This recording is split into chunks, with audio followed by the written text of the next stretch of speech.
로마서 8장 오늘 29절입니다. 로마서 8장 29절에서 30절 말씀.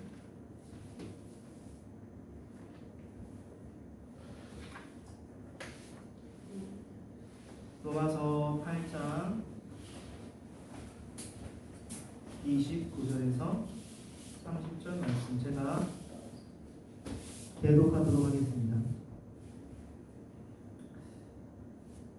하나님이 미리 아신 자들을 또한 그 아들의 형상을 본받게 하기 위하여 미리 정하셨으니 이는 그로 많은 형제 중에서 맏아들이 되게 하려 하심이라. 또 미리 정하신 그들을 또한 부르시고 부르신 그들을 또한 의롭다 하시고 의롭다 하신 그들을 또한 영화롭게 하셨느니라. 아멘. 네. 오늘 성화중 고난에도 완전한 구원 기다리며 인내하는 신자 여섯 번째, 구원의 서정 함께 걷는 교회 가족입니다. 저희는 계속해서 로마서 말씀을 나누고 있습니다. 로마서 1장에서 복음으로 부르신 하나님, 또 복음이 필요한 명백한 죄인들에 대해서 이야기 나누었습니다. 2장에서 명백한 죄인들과 구별되는 의인인 척하는 죄인들에 대해서 이야기 나누었고요. 3장은 복음을 듣고도 거부한 죄인, 전적 부패한 모든 사람, 죄인들이 하나님의 의로 의롭다 여김받는 길은 믿음이다. 4장에서 의롭다 여김받게 하는 믿음에 대하여 살펴보았습니다. 믿음의 본질과 내용, 또 믿음의 정의. 5장에서 칭의받은 자의 복, 예수님과 연합한 자의 복. 6장에서 예수님과 연합한 자의 존재 변화. 7장에서 예수님과 연합한 자와 율법의 관계. 8장에서 예수님과 연합한 자와 성령에 대해서 이야기를 나누고 있습니다. 오늘은 8장 29절부터입니다. 오늘 8장에서 예수님과 연합한 자와 성령의 관계에 대해 이야기를 하였습니다. 1장 11절에서 예수님과 연합한 자는 율법이 아닌 성령으로 산다. 12장 17절에서 또 8장 12절에서 17절까지 해서 또 예수님과 연합한 자는 성령으로 성화의 삶을 산다라는 것. 18절에서 30절에서는 성화 중 고난을 겪는 신자는 완전한 구원을 기다리며 인내하며 산다라고 했었습니다. 인내하는 신자에게 필요한 말씀은 그럼 무엇일까요? 생각하는 거죠. 생각해야 된다.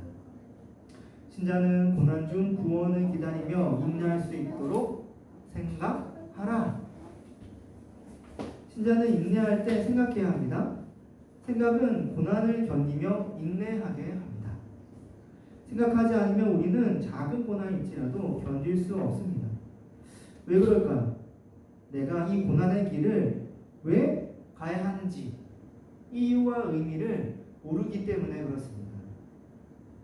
생각할 때 고난의 길이 영광의 길임을 깨달아 힘껏 인내하며 가게 되죠.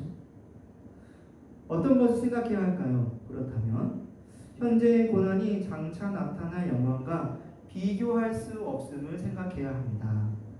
피조세계도 함께 고통을 겪으며 인내하고 있음을 생각해야 합니다. 또 죄로 피폐한 세상과 비교할 수 없는 영화로운 세상이 올 것을 생각해야 합니다. 처음 익은 열매를 맛본 우리라도 누구나 탄식하며 인내하고 있음을 생각해야 합니다. 보이는 것이 아닌 보이지 않는 구원을 소망한다는 것을 생각해야 합니다. 계속해서 바울은 29절부터 30절 해서 구원을 소망하며 인내하는 신자에게 어떻게 그 구원으로 나아가야 하는지 구원 과정에 대해서 이야기를 합니다. 신자는 이미 구원 받은 자죠? 그러나 구원은 이미 이루어졌지만 아직 이루어지지 않은 상태에 있습니다. 구원을 받았으나 아직 완전하지 않다는 것입니다. 바울은 그 간극 속에서 고난 가운데 인내해야 할 로마 신자들에게 구원 과정을 이야기합니다. 말씀을 통해 근심하지 않고 믿음으로 구원의 길을 갈 수 있도록 인도하고자 했습니다. 그 구원 과정, 구원의 서정에 대해서 이야기 나눠보겠습니다. 먼저 30절 말씀 살펴보겠습니다. 제가 이렇게 읽을게요. 또 미리 정하신 그들을 또한 부르시고 부르신 그들을 또한 의롭다 하시고 의롭다 하신 그들을 또한 영화롭게 하셨느니라. 아멘. 바울은 전문맥에서 성령께서 성부 하나님, 성자 예수님과 함께 어떻게 고난 가운데 인내하는 신자가 구원으로 나아가야 할지를 이야기했습니다. 성령님은 신자의 구원을 위해 그들의 연약함을 보아 기도하십니다. 기도할 바를 알지 못하는 우리들 아니겠습니까? 그런 우리를 위해서 친히 간구하시며 은혜를 베풀어 주시는 거예요. 성령님의 생각을 아시는 하나님은 또 어떻습니까? 신자의 구원을 계획하시고 그가 겪는 모든 일들 가운데 다스리셔서 선하게 하십니다. 고난 가운데서도 인내하며 구원의 길을 갈 수 있도록 사건들을 다스려 주십니다. 이때 그 구원 사역을 위해 예수님은 무엇을 하십니까? 맏아들이 되어주시죠? 맏아들. 우리의 대표가 되어주신다고 나누었습니다. 예수님은 십자가에서 죽으시고 부활하셔서 예수님과 연합하여 아들의 형상을 본받아 성화의 삶을 살게 하십니다. 이제 바울은 또, 그렇죠, 30절 말씀입니다. 또라는 말과 함께 이 이야기를 이어갑니다. 하나님께서 또 미리 정하신 그들을 또한 부르셨다라는 것입니다. 그리고 부르신 그들을 또한 의롭다 여기신다는 거예요. 바울은 하나님이 의롭다 하신 그들을 또한 하나님이 영화롭게 하신다라고 말합니다. 바울이 이러한 서술을 하면서 말하고자 하는 말은 분명한 것 같습니다. 그것은 구원. 한 명의 죄인이 어떻게 부르심을 받아서 영광, 하나님 나라의 영광까지 들어가는가에 대해서 이야기하고 있잖아요. 1일 조직 시작에서는 구원의 서정, 순서, 과정 이렇게 이야기를 합니다. 바울은 지금 조직 신앙을 말하는 조직 시간이 말하는 모든 것을 다 이야기하는 건 아닙니다. 그러나 기본 구조는 똑같은 거예요. 주께서 부르시고 영원까지 나아가게 하신다. 성령께서 우리와 함께 하셔가지고 이것을 인도하신다는 거예요. 근데 성령님만 아니죠. 삼위일체 하나님께서 그 모든 것을 함께 해나가시는다는 거예요. 죄인을 부르시고 구원 얻기까지. 죄인의 구원 과정에 대한 바울의 생각은 29절부터 이미 이야기되어지고 있습니다. 바울은 30절에서 미리 정하신 그들을 또한 부르신다라고 했는데요. 바울은 이보다 먼저 하나님이 미리 아신 자들이 있다라고 29절에서 말했습니다. 29절 한번 볼까요? 하나님이 미리 아신 자들을 또한 그 아들의 형상을 본받게 하기 위하여 미리 정하셨으니, 바울은 분명히 하나님이 미리 아신 자들, 이렇게 그런 자들의 아들의 형상을 본받게 하려고 미리 정하셨다 말하고 있잖아요. 하나님은 미리 아신 자들을 미리 정하신 거예요.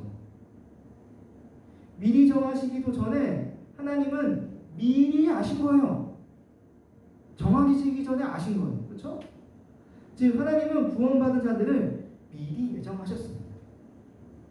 바울은 이를 통해 로마 교회 사람들에게 확신을 주고 싶었습니다.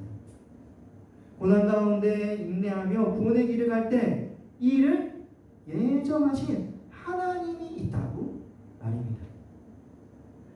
내가 가는 그 길이 우연히 얻은 그런 길이다? 아니라는 거예요. 하나님의 은혜로운 예정 가운데 있다라는 겁니다. 신자는 이런 확신을 가질 때 흔들리지 않습니다. 이 길을 하나님이 시작하셨으니 하나님이 책임지실 거야 라는 확신 가운데 나아가야 합니다. 그래야만 고난의 길을 힘써갈 수 있는 거예요. 내가 한 일이 아니기에 하나님의 은혜에 감동하며 믿음으로 인내하며 가는 것이죠. 바울은 이제 하나님이 미리 하신 자들을 구원하시기로 미리 정하셨다라는 겁니다. 하나님이 택하여 구원하시기로 미리 정하신 것.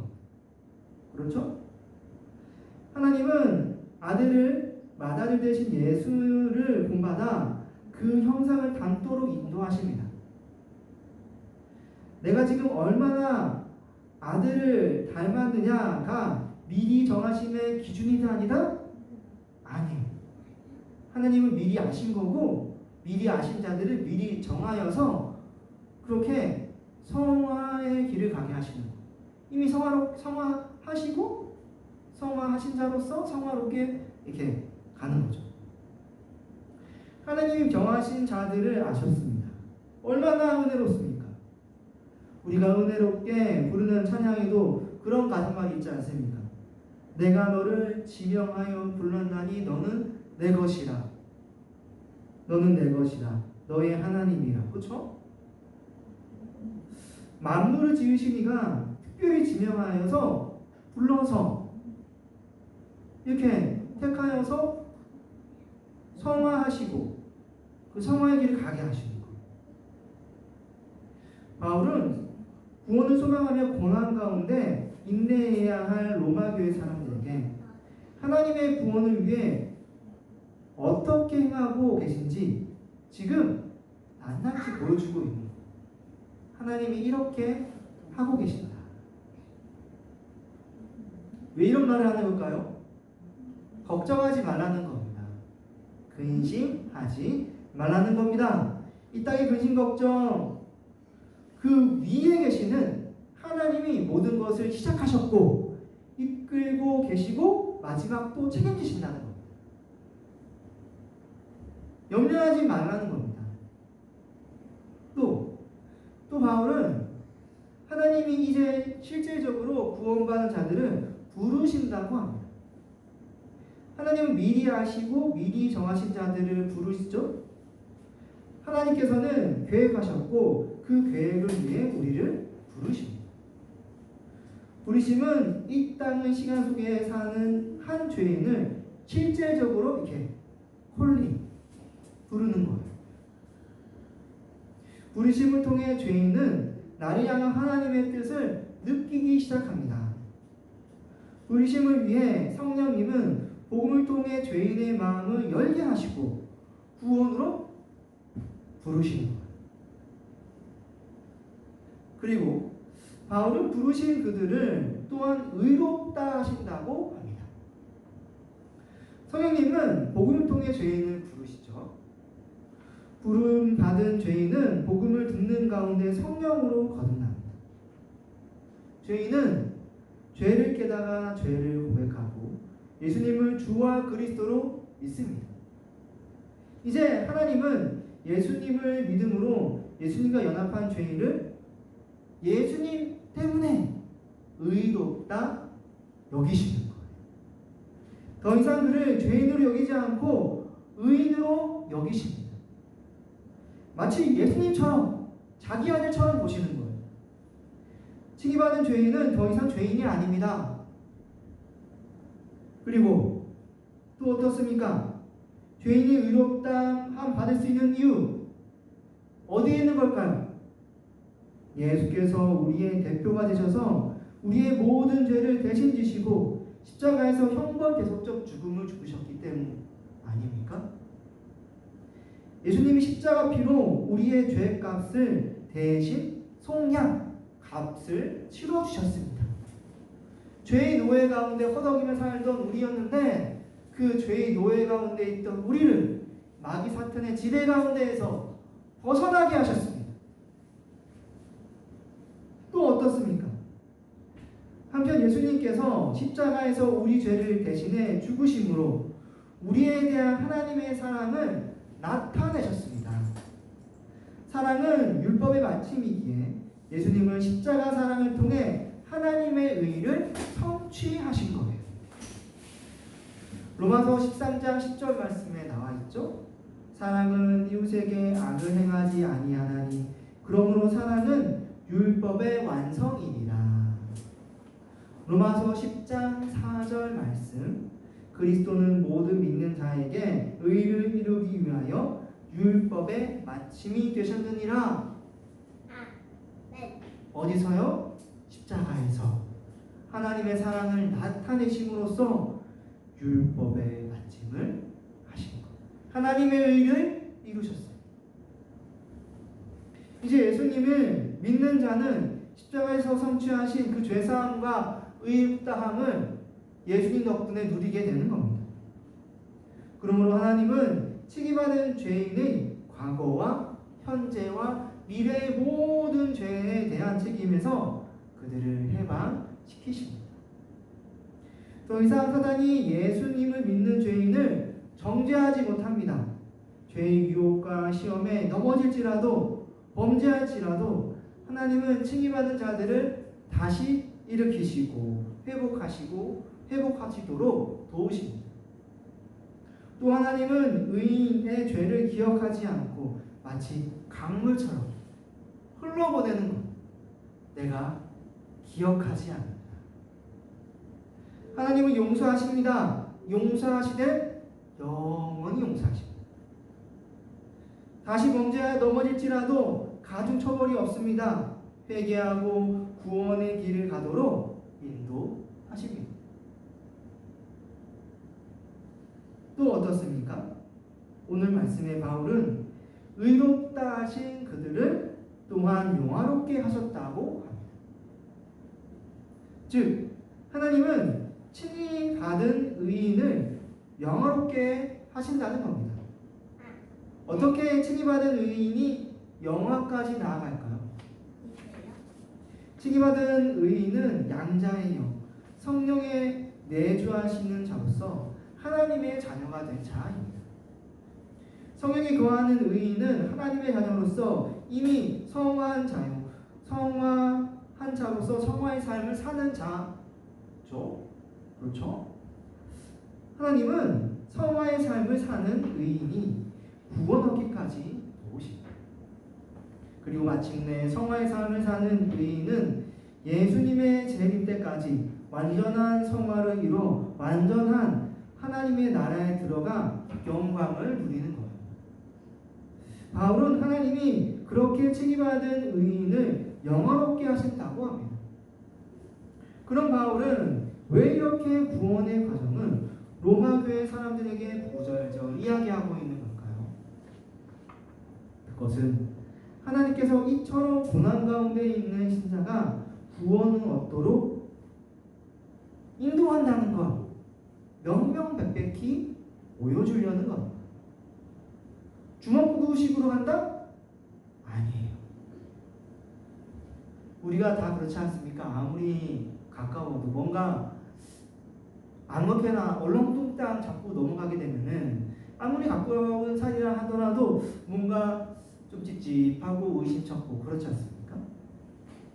하나님은 그렇게 하시지 않는 것. 말씀을 통해서 어떻게 내가 백성, 하나님의 자녀 삼은 자들을 어떻게 구원해 나가시는지 그 구속사를 통해서 또 말씀을 통해서 명명백백히 알려주시는 것.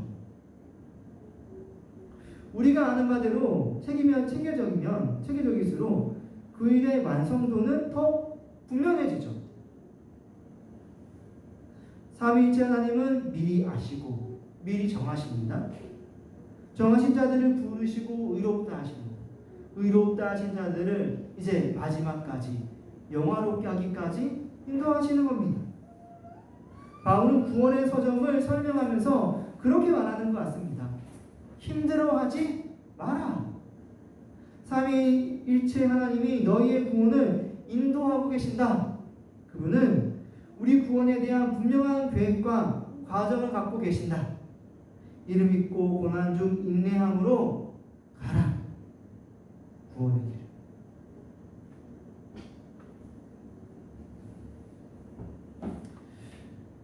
자, 그런데 또 여기서 한 가지 중요한 점이 있습니다. 중요한 점. 그것은 삼위 하나님 덕분에 신자들은 고난 중 인내하며 가는 구원의 길을 혼자 가지 않는다는 거예요. 혼자 안 가는 길. 너무 좋죠?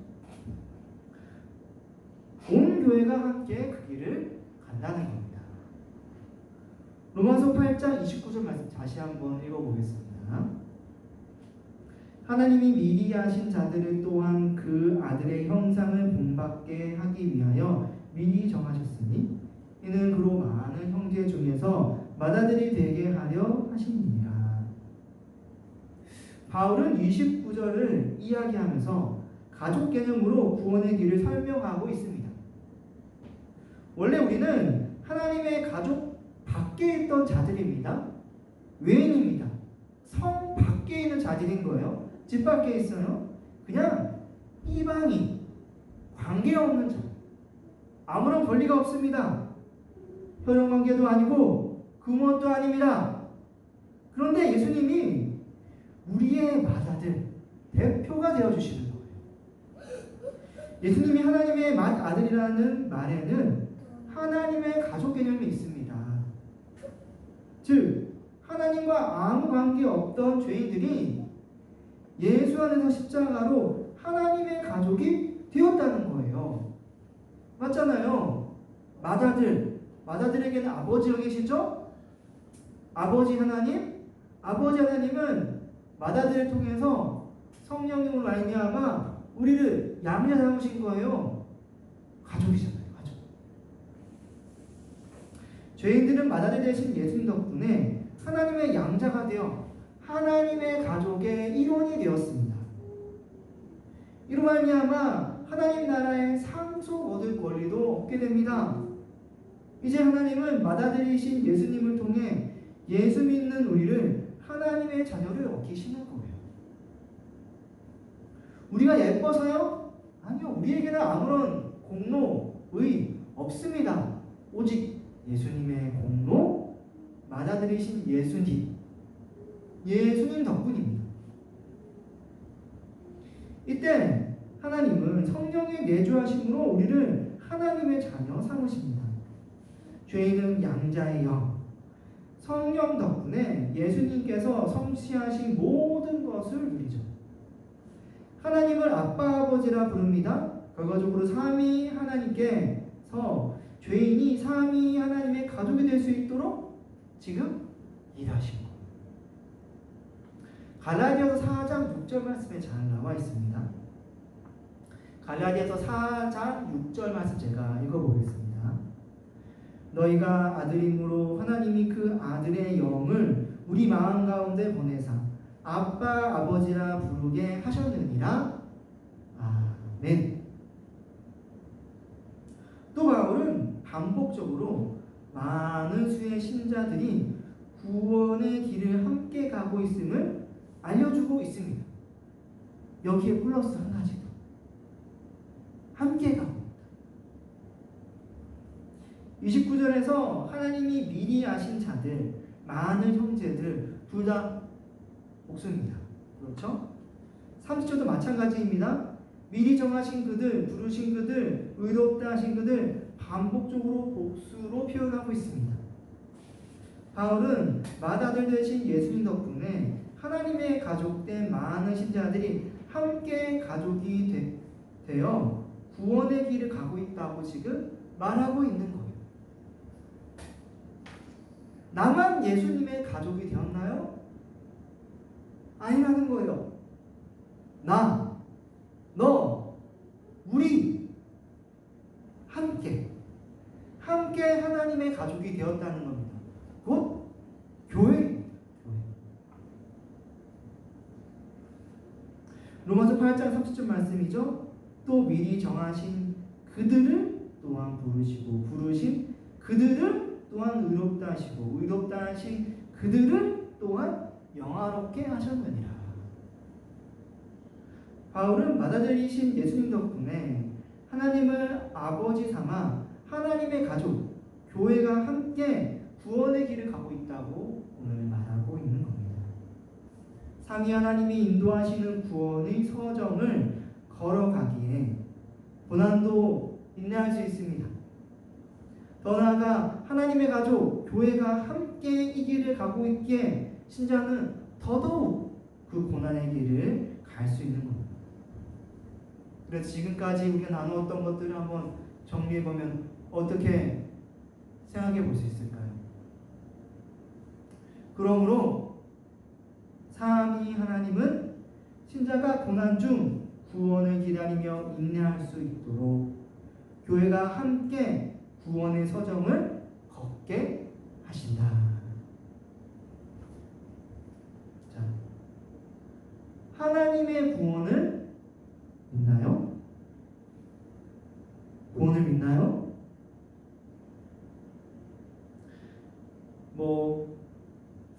말을 못하네요. 그래요.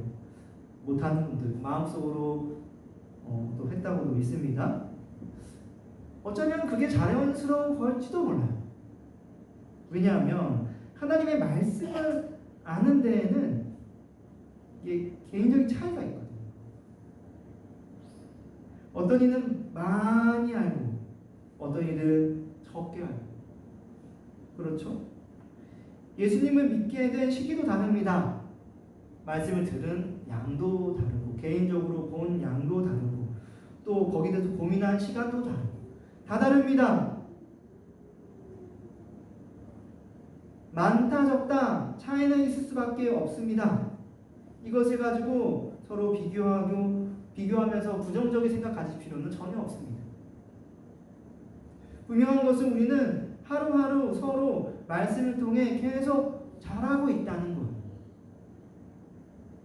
그 순간에 그 차이가 무슨 큰 의미가 있겠습니까? 계속 주님 만난 날까지 배워가면 되잖아요.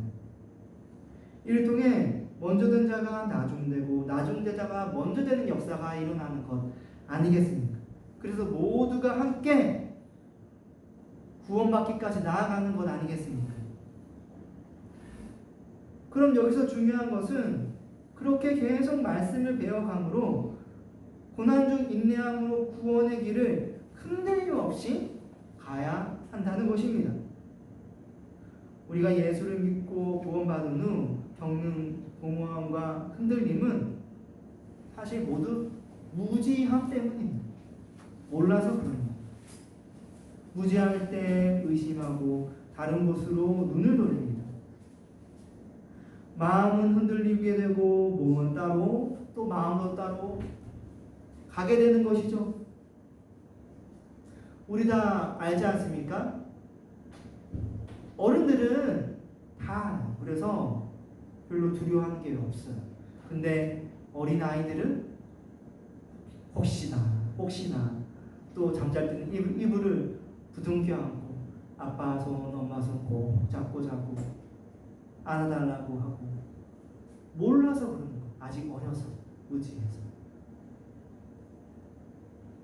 신자도 마찬가지입니다. 그런 무지 때문에 몸은 교회에 있지만 이미 마음은 다른 곳에 있기도 합니다. 말씀을 통해 우리의 구원의 서정을 확실히 알아 우리의 구원의 소망을 하나님 나라에 두어 살아갈 때 그런 말씀 우리에게 가득할 때 우리는 흔들리지 않게 되는 거예요. 구원의 서정을 말씀을 통해 배우면 배울수록 우리는 의심에서 벗어나고 믿음으로 나아가게 됩니다. 괴로워하지 않습니다. 왜? 나만 이렇습니까? 내 마음이 너무 괴롭습니다. 원망도 하지 않게 됩니다. 세상을 쫓아가는 사람들 부러워하지 않습니다. 그들의 길 끝에 멸망이 있다는 것을 말씀을 통해 그 보이지 않는 것을 보기 때문에 그렇습니다. 세상을 쫓아가는 그 불쌍한 사람들 불쌍히 여기며 오히려 기도하게 됩니다. 주여 저들을 구원하여 주시옵소서. 외로움에 사무칠 때 함께 구원의 길을 걷고 있는 교회를 생각합시다. 누군가 그렇게 이야기를 했습니다. 세상에 내 편 하나만 있어도 세상 참 살만하다고요. 구원의 길을 걷는 하나님의 가족 너무 많잖아요. 그렇죠? 말씀으로 교회도 있고 우리 가족도 있잖아요. 우리 믿는 자들도 있습니다. 여러 지역 교회도 있습니다. 이모웬불교회, 주생명교회, 진해드림교회, 대동교회, 주은혜교회, 영광교회 너무 많잖아요. 서신교회 너무 많잖아요. 이번에 또 BLF 수련회 가면은 만날 분들도 있겠네요. 혼자 간다고 생각하지 마세요. 자꾸 개인적인 신앙으로 매몰될 때 그탄의 두려움과 좌절을 맛보게 됩니다. 함께 길을 가고 있습니다. 겁내지 맙시다. 삼겹줄은 끊어지지 않고 계속 이어집니다. 이제 말씀을 맺겠습니다. 삼위 하나님은 신자가 고난 중 구원을 기다리며 인내할 수 있도록 교회가 함께 구원의 서정을 걷게 하십니다. 기억합시다. 네. 구원의 길을 걷도록 돕는 구원의 서정 가운데에서 우리 주께서 우리를 인도하고 있다는 것을, 구원의 길을 걷도록 교회 가족이 함께 길을 걷고 있다는 것. 이 시간 기도합시다. 기도할 때 주님, 우리의 구원의 길 멀고 험할지라도 우리 주께서 구원의 모든 길 가운데 그 걸음걸음을 인도하시는 줄 믿습니다. 구원의 서정을 깊이 알아서 흔들리지 않도록, 하나님의 말씀을 알아 흔들리지 않도록 도와 주시옵소서. 또 기도하기는 함께 걷는 교회가 있습니다. 교회가 함께 걷기에 두려움 없습니다. 항상 교회를 생각하며 이 구원의 길 갈 수 있도록 도와 주시옵소서. 이런 기도 제목으로 함께 기도하겠습니다. 사랑과 은혜가 많으신